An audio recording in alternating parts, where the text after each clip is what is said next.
Assalamualaikum warahmatullahi wabarakatuh. Perkenalkan, nama saya Anjana Nurul Isna dengan NIM 2441140505051. Program Studi Pendidikan Guru Madrasah Ibtidaiyah. Video ini saya buat guna memenuhi tugas akhir semester mata kuliah Metodologi Studi Islam yang diampu oleh Bapak Ishak Suryo Nugroho, Sarjana Pendidikan Islam Magister Studi Islam. Pada video ini, saya akan menjelaskan 3 pokok bahasan. Yang pertama yaitu pengertian metodologi studi Islam, yang kedua yaitu 5 pondasi utama dalam Islam, yang terakhir alasan mengapa manusia harus percaya kepada Tuhan berdasarkan dalil nakli dan dalil akli.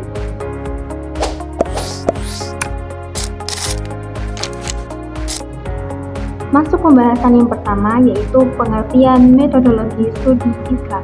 Metodologi studi Islam terdiri dari 3 kata. Yang pertama, metodologi studi dan Islam.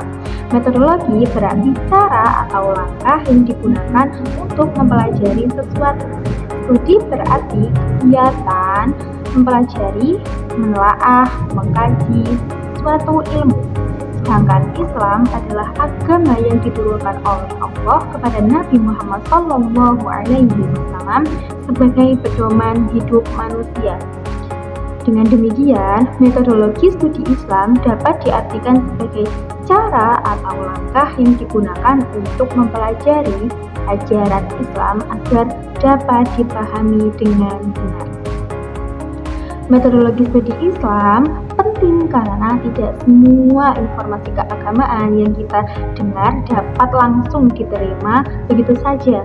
Seseorang perlu mengetahui sumber informasi tersebut, dari mana berita tersebut berasal, memahami konteksnya, dan mempelajari secara benar. Pada era digital saat ini, informasi keagamaan sangat mudah ditemukan. Kita dapat melihat ceramah di media sosial, membaca artikel keagamaan, atau mendengarkan berbagai pendapat dari banyak orang. Namun, tidak semua informasi memiliki dasar yang kuat. Oleh karena itu, metodologi studi Islam membantu seseorang agar lebih hati-hati dalam memahami agama. Melalui metodologi studi Islam, seseorang belajar bahwa sumber utama ajaran Islam adalah Al-Quran dan Hadis. Selain itu, terdapat juga ijma dan ijtihad yang digunakan para ulama dalam menjawab berbagai persoalan yang muncul di masyarakat. Metodologi studi Islam juga membantu umat Islam menghadapi perkembangan zaman. Saat ini muncul berbagai persoalan baru seperti penggunaan teknologi digital, transaksi elektronik, kecerdasan buatan AI, dan perkembangan media sosial. Berbagai persoalan tersebut memerlukan pemahaman agama yang baik agar dapat disikapi sesuai nilai-nilai Islam. Nah, sebagai mahasiswa PKMI, mempelajari metodologi studi Islam sangat penting. Seorang guru tidak hanya dituntut mampu mengajar, tetapi juga harus memahami dasar ilmu yang diajarkan. Ketika suatu saat peserta didik bertanya tentang suatu ajaran Islam, guru dapat memberikan jawaban yang benar dan dapat dipertanggungjawabkan. Nah, selain itu, metodologi studi Islam membentuk sikap ilmiah. Seseorang belajar mencari sumber yang terpercaya, memeriksa kebenaran itu, dan tidak mudah menyimpulkan sesuatu tanpa dasar yang jelas. Dari penjelasan tersebut dapat dipahami bahwa metodologi studi Islam memiliki peran yang sangat penting dalam membantu umat Islam memahami ajaran agama Islam secara benar, sistematis, dan bertanggung jawab.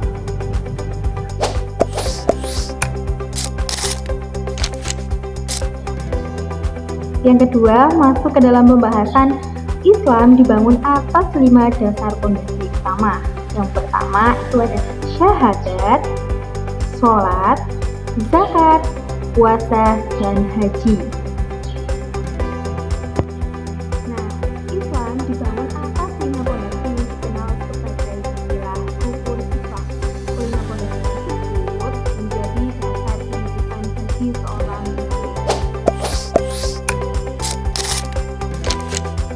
Yang pertama ada syahadat. Syahadat adalah pernyataan bahwa tidak ada Tuhan selain Allah dan Nabi Muhammad adalah utusan Allah. Syahadat merupakan pintu masuk seseorang ke dalam ajaran agama Islam. Makna syahadat tidak hanya diucapkan melalui lisan, tetapi juga diyakini dalam hati dan diwujudkan dalam tindakan sehari-hari. Bunyinya yaitu asyhadu alla ilaha illallah wa asyhadu anna muhammadar rasulullah. Orang yang memahami syahadat akan berusaha menaati perintah Allah dan menjauhi larangannya. Dalam kehidupan sehari-hari, syahadat dapat diwujudkan melalui sikap jujur, amanah, bertanggung jawab, menghormati guru, menghargai guru, dan berbuat baik kepada sesama manusia. Sebagai contoh, ketika seseorang menemukan barang yang bukan miliknya, ia akan berusaha mengembalikannya kepada pemilik. Hal tersebut dilakukan karena ia menyadari bahwa Allah selalu mengetahui perbuatannya. Walaupun manusia tidak ada yang mengetahui, tetapi kita harus percaya bahwa Allah selalu mengetahui apa yang kita lakukan. Nah, contoh lain dapat ditemukan di lingkungan kampus. Ketika mengerjakan tugas atau ujian, mahasiswa yang memahami makna syahadat akan berusaha mengerjakan dengan jujur dan tidak melakukan kecurangan. Syahadat juga mengajarkan bahwa Allah layak disembah. Oleh karena itu, seorang muslim harus menjadikan Allah sebagai tujuan utama dalam kehidupannya. Jadi, kita dalam hidup harus senantiasa mengingat Allah, bahwa Allah lah yang pantas kita sembah, pantas kita minta pertolongan, dan hanya kepada Allah lah kita beribadah.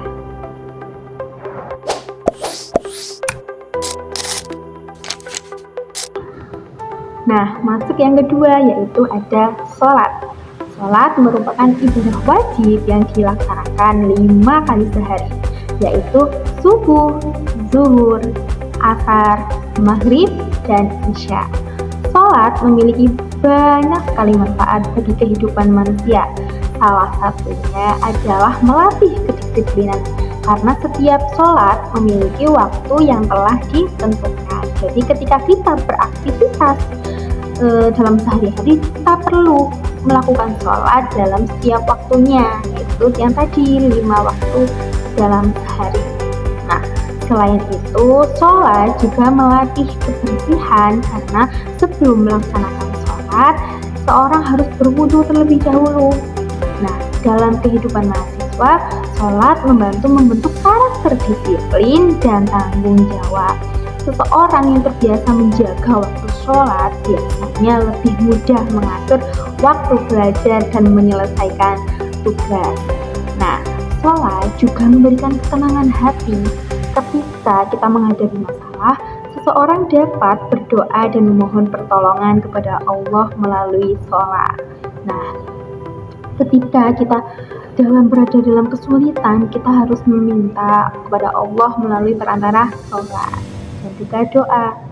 Nah, manfaat lain dari sholat adalah memperkuat hubungan manusia dengan Allah. Di tengah berbagai kesibukan, sholat menjadi pengingat bahwa manusia tetap membutuhkan pertolongan dan petunjuk dari Allah. Nah, melalui sholat kita bisa berkomunikasi secara langsung dengan Allah. Melalui setiap gerakan sholat kita melantunkan doa bacaan sholat. Seperti itu.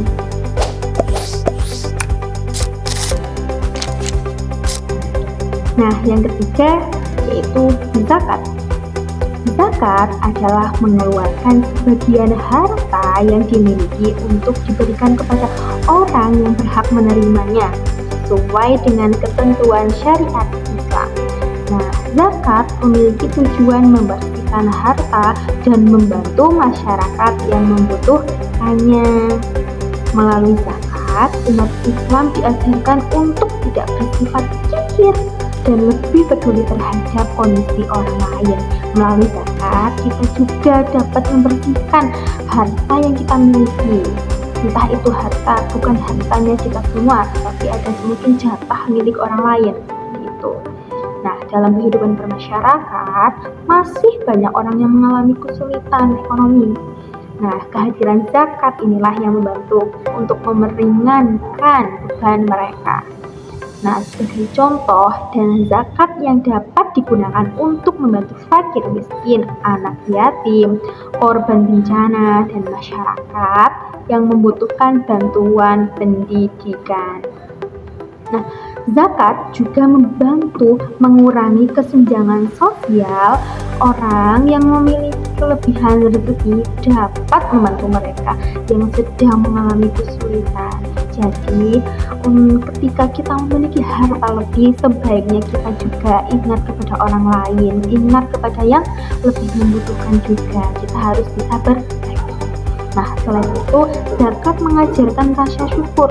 Ketika seseorang mengeluarkan zakat, ia menyadari bahwa harta yang dimilikinya merupakan titipan dari Allah Subhanahu wa Ta'ala. Dengan demikian, zakat tidak hanya berdampak pada kehidupan individu, tetapi juga memberikan manfaat besar bagi masyarakat secara keseluruhan.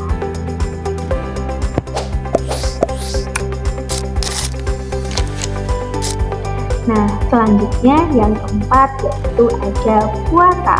Puasa Ramadan adalah ibadah menahan diri dari minum, makan, dan hal-hal yang membatalkan puasa sejak terbit fajar hingga terbenam matahari. Nah, melalui puasa ini kita diajarkan juga untuk menahan hawa nafsu. Nah, puasa mengajarkan kesabaran. Saat berpuasa, seseorang belajar menahan rasa lapar dan haus selama berjam-jam.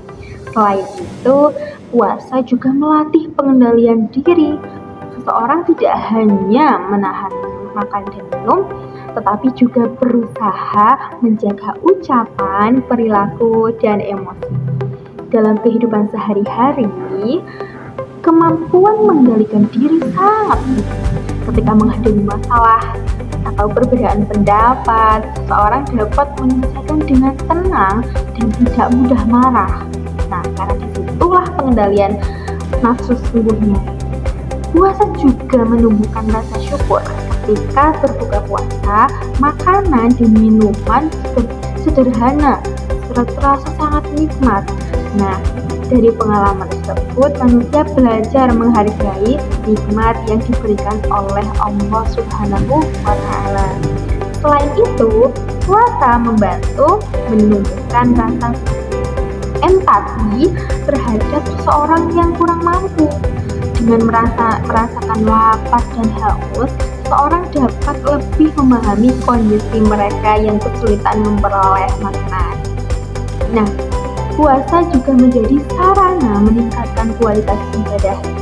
Karena pada bulan Ramadan, umat Islam dianjurkan untuk memperbanyak amal soleh dan membaca Quran. Karena setiap kita membaca satu huruf Al-Quran, kita dinilai pahala yang lebih besar.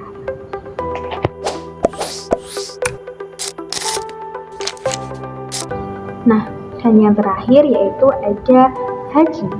Haji merupakan ibadah yang dilaksanakan di kota Mekah.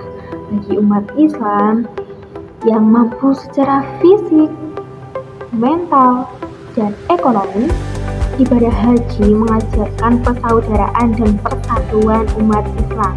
Jutaan muslim dari berbagai negara berkumpul di tempat yang sama untuk beribadah kepada Allah.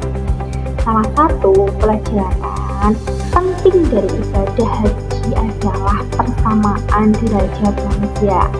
Saat mengenakan pakaian ihram, seluruh jamaah terlihat sama, tanpa membedakan jabatan, kekayaan, atau status sosialnya. Nah, haji juga mengajarkan kesabaran karena pelaksanaannya membutuhkan kesiapan fisik dan mental. Jamaah harus mengikuti berbagai rangkaian ibadah dengan tertib dan urut. Nah, selain itu, haji mengajarkan pengorbanan dan kepatuhan kepada Allah. Umat Islam belajar menempatkan perintah Allah sebagai prioritas utama dalam kehidupan sehari-hari. Nah, kemudian muncul pertanyaan nih, apakah seseorang masih dapat disebut sebagai Muslim jika salah satu rukun Islam tidak terpenuhi? Untuk menjawab pertanyaan tersebut, perlu dipahami bahwa rukun Islam merupakan dasar-dasar penting dalam kehidupan seseorang Muslim. Setiap Muslim memiliki kewajiban untuk meyakini dan berusaha melaksanakan seluruh rukun Islam sesuai dengan kemampuan yang dimiliki. Pada dasarnya, seseorang tetap dapat disebut sebagai Muslim selama ia masih meyakini kebenaran seluruh rukun Islam dan tidak mengingkarinya. Sebagai contoh, seorang yang belum melaksanakan ibadah haji karena belum memiliki kemampuan ekonomi, belum melaksanakan haji karena memang belum mampu secara mental dan fisik. Nah, itu masih disebut sebagai seorang Muslim ya. Demikian pula dengan zakat. Tidak semua orang wajib mengeluarkan zakat karena terdapat syarat-syarat tertentu yang harus dipenuhi seperti jumlah harta yang telah mencapai nisab. Oleh karena itu, seorang yang belum wajib zakat tidak dapat dikatakan sebagai seorang yang meninggalkan rukun Islam. Namun berbeda halnya apabila seseorang menolak dan mengingkari kewajiban salah satu rukun Islam. Misalnya, seseorang mengetahui bahwa sholat merupakan kewajiban dalam Islam, tetapi ia menolak dan tidak mengakui kewajiban tersebut. Sikap seperti ini tentu menjadi persoalan yang serius, karena berkaitan dengan keyakinan terhadap ajaran Islam itu sendiri. Adapun seseorang yang masih meyakini kewajiban rukun Islam tetapi belum mampu melaksanakannya secara sempurna karena kelemahan, keterbatasan, atau kondisi tertentu, maka ia tetap termasuk seorang Muslim.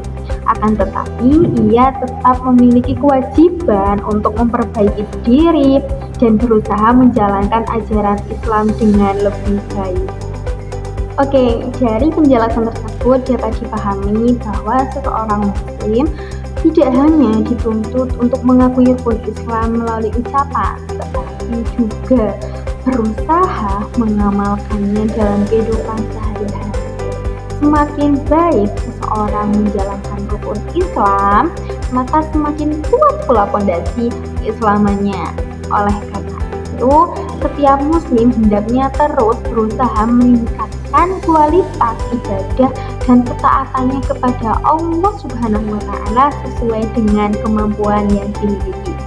Pada dasarnya dan pada intinya, kita sebagai seorang Muslim juga harus berusaha untuk mengoptimalkan pengaplikasian rukun Islam dalam kehidupan sehari-hari, bukan hanya melalui ucapan atau keyakinan saja, tetapi melalui perbuatan juga, seperti itu. Nah, selanjutnya yang ketiga yaitu alasan mengapa manusia harus percaya kepada Tuhan melalui dalil nakli dan dalil akli. Nah, kepercayaan kepada Tuhan merupakan dasar utama dan ajaran Islam. Keimanan kepada Allah menjadi landasan dalam menjalankan ajaran agama Islam.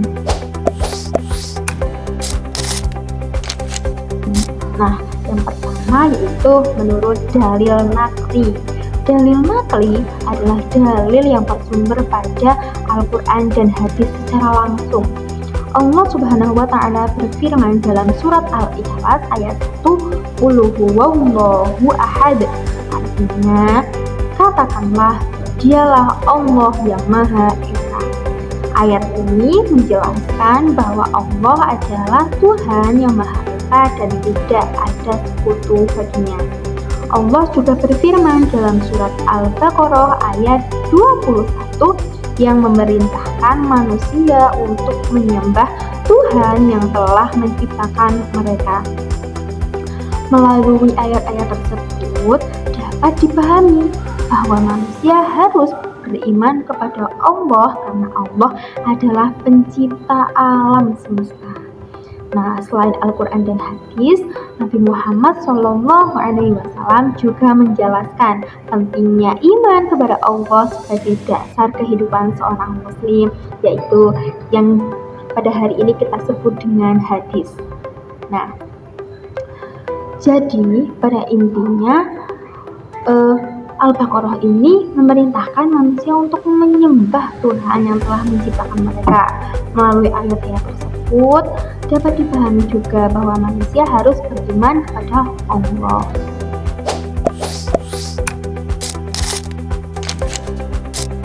Nah, selanjutnya yang kedua itu adalah menurut dalil akli. Nah, dalil akli adalah dalil yang menggunakan akal dan logika. Nah, jika seseorang melihat suatu bangunan yang kokoh, ia tentu memahami bahwa bangunan tersebut dibuat oleh seseorang. Bangunan tersebut tidak mungkin muncul dengan sendirinya, tiba-tiba ada, seperti itu tidak mungkin. Nah, begitu pula dengan alam semesta yang sangat luas.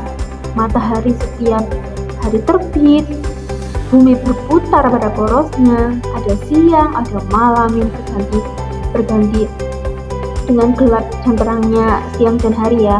Nah, dan berbagai makhluk hidup yang menjalani kehidupannya dengan sistem yang sangat teratur tentang pertumbuhan manusia, pertumbuhan tumbuhan, pertumbuhan hewan, seperti itu.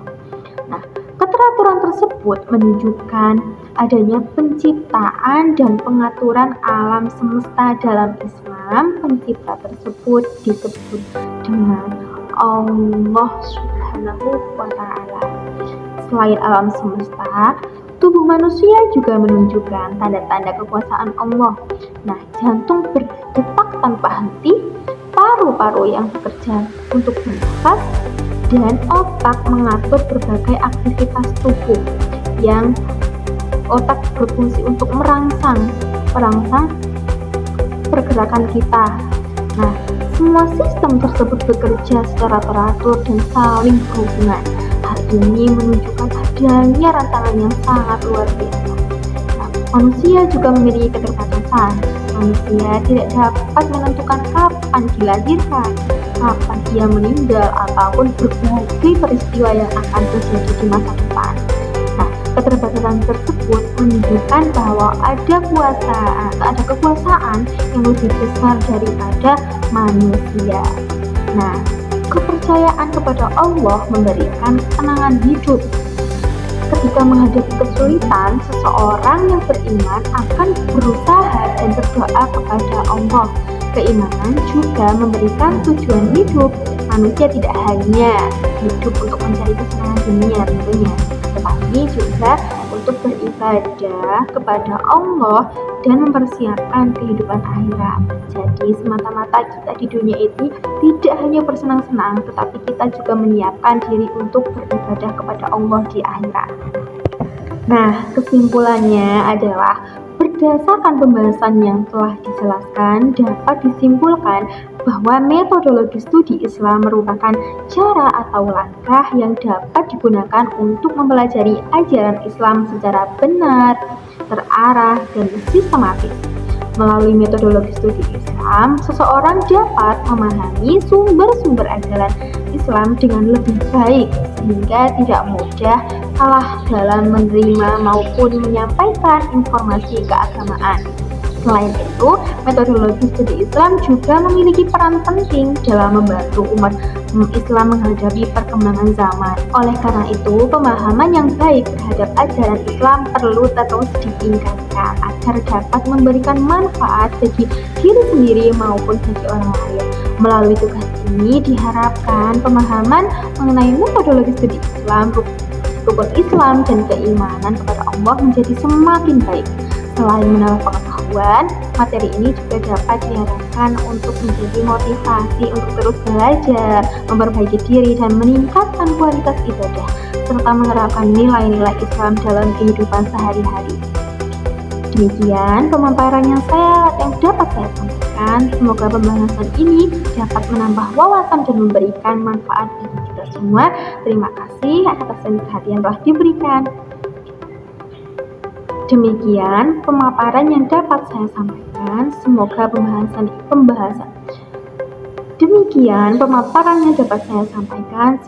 pembahasan ini dapat menambah wawasan dan memberikan manfaat bagi kita semua. Terima kasih. Wassalamualaikum warahmatullahi wabarakatuh.